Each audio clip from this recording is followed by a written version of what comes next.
Hello, fellow fragrance fans.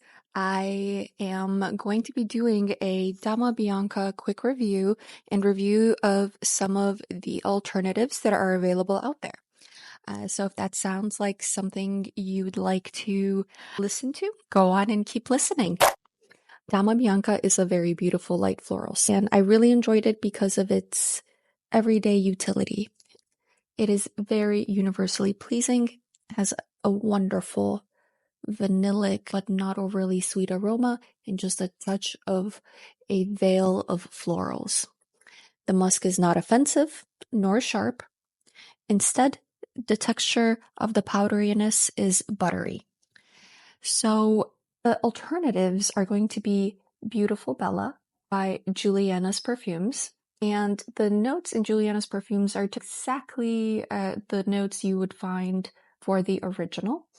And with this brand, I find that they are pretty spot on with their inspired by formulations.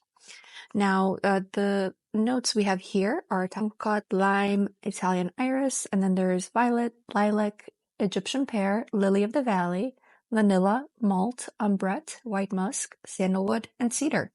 So those are the notes of Dama Bianca. And recently an Arabic perfume called Junoon Noir by Haramain has popped into my awareness as a possible alternative.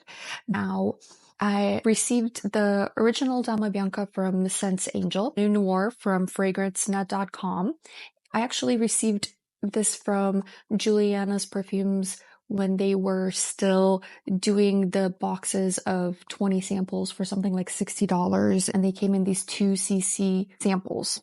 They no longer do that. I think just super recently they switched out to doing 10cc samples.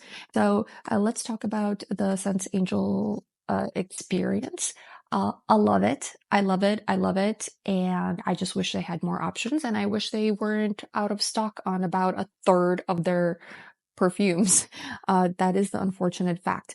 Maybe it's because they are so excellent. They don't sell anything less than 5 cc's. When you want to save a little bit later for a few months later, especially if you're new, as your nose develops, to revisit it if you don't like it at first. Like for me, if I don't like something, I'm not going to just declutter it right away. I'm going to let it chill. I'm going to let it sit. I'm going to see how things change. I'm going to use it as a reference point for my nose. So how do we not love the presentation?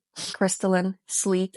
You know, if I really want to know what it is, I can just write it on here with a Sharpie, or I can just take this sticker and just stick it on there, which I'm not going to do. I'm just going to keep it in the box to protect it from the light. Now, I've had a little bit of a struggle with the caps on some of the samples that I've received, where this part actually gets stuck to the cap, and I kid you not, I actually broke skin trying to open one of these. But it was for a scent that I was desperate to sniff. So I do like the presentation. I do like the sprayers. So I really enjoyed my experience with Sense Angel, and they ship quickly and free. So, I mean, how can you not love?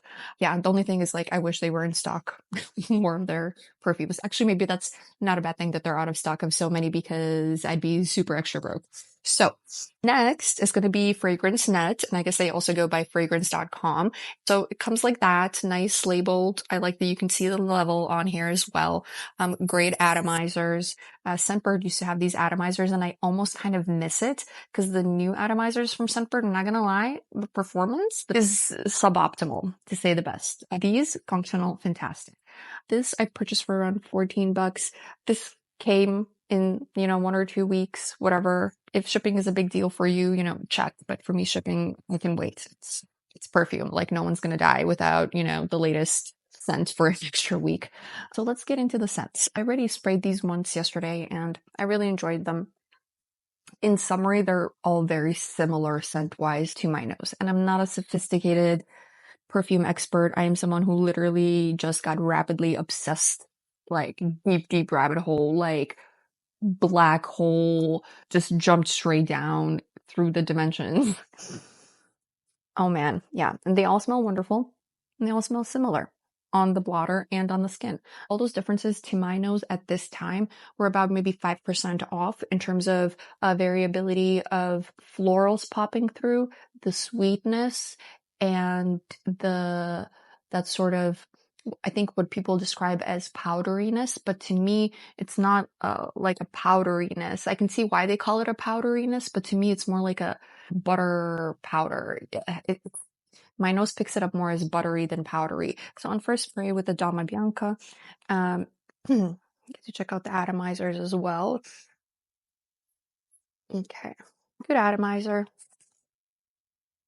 beautiful. Opens up with a light powdery musk, buttery powdery musk. It's very pretty. It is on the sweet side.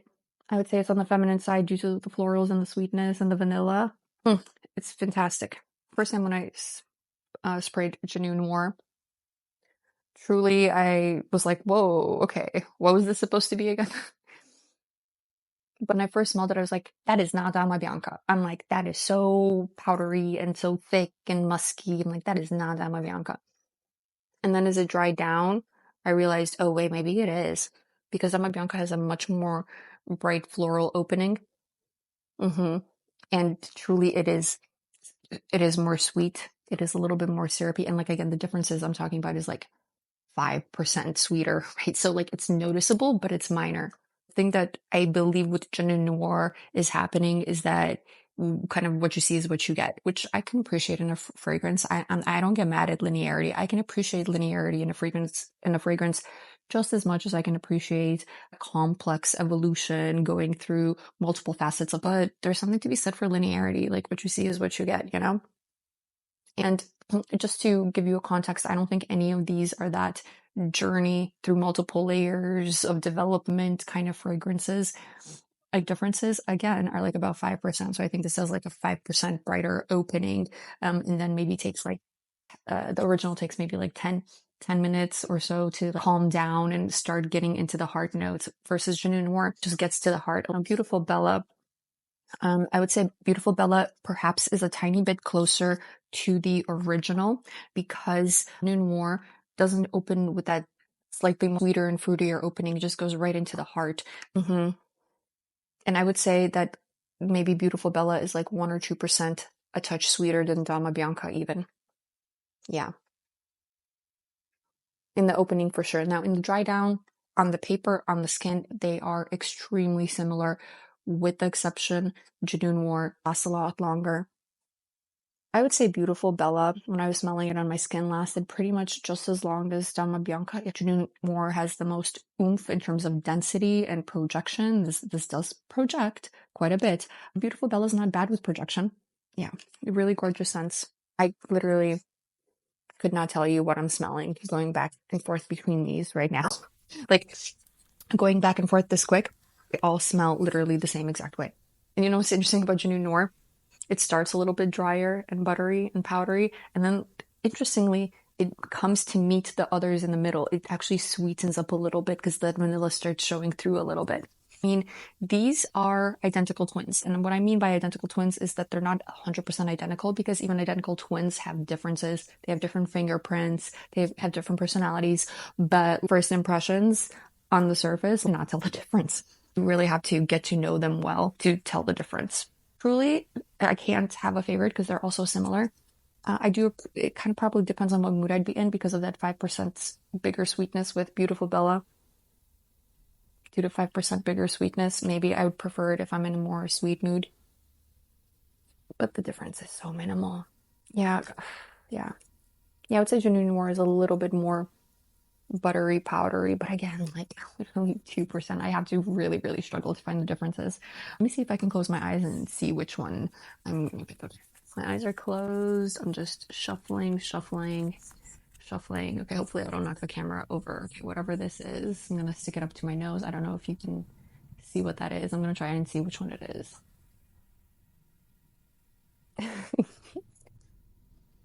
I can't even begin to guess. I'll say Junoon Noir because it's, oh, look at that. Shit. Okay. Oh, I should have done all three guessing and all right. Makes this part easier. I picked that one just because it was like a little bit powderiness and I literally just talked about it. And it was stronger than the other one. So that's one way I can tell Junoon Noir is that like it is just more potent.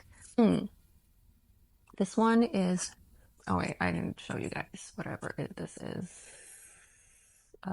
Hopefully it's catching in the screen. I don't know. I'll say this is Dama Bianca. Oh, what? Okay, now I'll tell you why I picked this one, because I was like thinking like, oh, I know that Beautiful Bella is a little bit on the sweet side, and I was looking for that little hint of sweet, and it wasn't popping. Oh, look at me, look at me. Yeah, yeah, it has a tiny bit more sweeter. And again, these differences are like 2 to 5%. Honestly, about 8 weeks ago, when I was just a regular sane person, I would not be able to tell the difference whatsoever. No way. No freaking way. Because I didn't even have the vocabulary for it, much less the practice smelling at that point. Everyday people are not going to be able to tell that. Yeah, normal, healthy, sane people are not going to be able to tell the difference between this. I remember I was watching a video review and someone had called Dama Bianca basic and boring. And I was a little bit offended by that. I was like, it's gorgeous. How could you? And now I'm like, oh, well, yeah, compared to all of the crazy scents and ouds, I could see why someone would think it's boring. I can understand. Do I think it's a boring scent? I do not. It's a people pleaser. It's funny. I think maybe I heard of this scent being called sycophantic, or maybe it was written on the box. But a sycophant is someone who's like tries to please everyone, right? And you don't dislike this person, but you don't necessarily love them because they're just out there pleasing everybody. They kind of don't have their own spice, so to speak. I mean, I still enjoy it. I love all of them. I'm gonna really enjoy using them. That's all I gotta say. Now, for the cost. For the Dama Bianca tester from Sense Angel, this 10cc tester was $26. So this cost me $2.6 per cc. It's $2.50 per cc on Twisted Lily. But Twisted Lily, you have to like buy $100 worth of stuff to get free shipping. So to me, this was still the best deal of the original in a non-full bottle size, if that makes sense. So this I purchased from Fragrance Net, and this cost me $14 for 0.27 ounces, which is 8 milliliters. And that calculates out to be $1.75 per ml. For Beautiful Bella, Julianna's perfume will cost you $1 per cc, because they are now doing $100 for 10 milliliter bottles. If you get the full bottle of Junoon Noir, it's sold in a 75 milliliter bottle. Now, I've seen different prices for the full bottle. I have seen as low as $45, and I have seen as high as $66. So that would put you at 60 cents to 90 cents per cc. And where I saw as of recording this video for $45 was Walmart.com with free shipping. 60 cents per cc, Walmart.com, $1 per cc on Julianna's perfumes. And the cheapest I saw for a full bottle of Dama Bianca was on Fragrance Net for their tester bottle that comes without the box. So you'd be giving up that artwork. You'd be paying $161.27, and that would come out to $1.60 per liter. For the full box, like with the fancy box, the prices were $186 for the new artwork and $211 for the old artwork. There are some slight differences between the new and the old artwork. I think both are gorgeous. The old one maybe is a little bit more intricate, a little bit more opulent, but the new one is gorgeous as well. And there are slight differences in the label on the label that's adhered to the glass bottle itself. And the old bottle would put you at $211.67, and the new one would put you at $186. So with the old bottle, it would be $2.11 per cc, and for the new one, it would be $1.80 per cc. So certainly the original is the most expensive, coming in at around, let's say, an average of $1.80 a milliliter. and Junoon Noir would be the cheapest, coming in at 60 cents per milliliter. Now, 60 cents per milliliter and $1.80 per milliliter, that is a threefold difference between these two. The highest cost and the lowest cost, 3 times the difference. So if you love the scent in itself, I would probably end up going with Junoon Noir. And if you're an olfactophile, nothing's really going to beat the experience of the original packaging. You may even enjoy the shape of the bottle, the artistry that goes into that, the history of the house. If perfume is more than just about the scent for you, then probably you're going to find the others lacking in the presentation for sure, because that box is stunning. But if you're a budget watcher just getting into perfumes and you literally just want to smell good and you're not, in your feelings about packaging, the Junoon Noir would be good. Like, if you don't know your top notes from bottom notes and you don't know the difference between sillage and projection, just get the dupe. Okay, well, if you enjoyed this, if you appreciated the price breakdown, if this was informative and helpful, please give this video a thumbs up. It helps spread the info to other people who might be looking for similar insights.